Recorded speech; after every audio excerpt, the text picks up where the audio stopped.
武则天是一个女人，她如何治理天下呢？众所周知，武则天是中国历史上第一任女皇帝，也是史上唯一一个正统的女皇帝。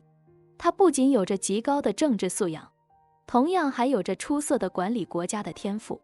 在她统治期间，政策稳定，百姓富裕，还促进了文化复兴。后世也称她的治理为正气开元，治洪贞观。那么她是怎么治理国家的呢？武则天是一名出色的政治家，以知人善任著称。像我们所熟知的狄仁杰、张建之等著名贤臣，都曾在他的手下担任过宰相。后来的开元贤相姚崇和宋璟，也是武则天时期提拔起来的。武则天善于用人，还体现在她在用人制度上的改革和创新。她改革科举，提高进士科的地位，举行殿试，而且他还开创了武举、自举士官等多种制度，鼓励官吏和百姓推荐，以求禁用，让大批出身寒门的子弟有了一展才华的机会。所以在他执政期间，许多有才能的人被破格录用，比如名相狄仁杰就是如此。对此，《资治通鉴》评价武则天为正，有几处明察善断，故当时应前以敬为之用。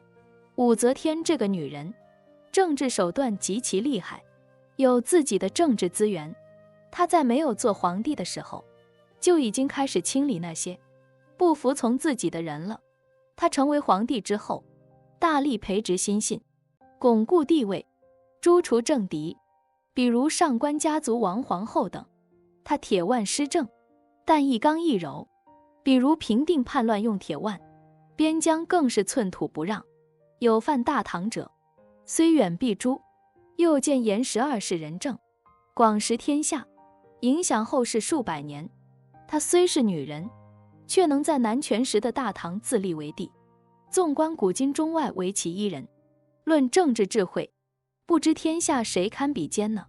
武则天继续推行津贴制度，重视发展农业生产，经常发布诏令劝课农桑，规定以农业的业绩好坏作为地方州县官吏的升降标准。武则天是中国历史上唯一的女皇帝，后人把武周临朝称制，到代唐称帝的20多年统治，统称为武周政治。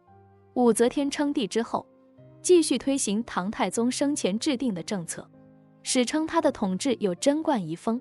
武则天执政的时代，继承了唐太宗李世民的民族怀柔政策，合降则辅之，叛则讨之的策略，对吐蕃、契丹、突厥等贵族的侵扰叛乱，采取了坚决抵抗，取得了巨大成功。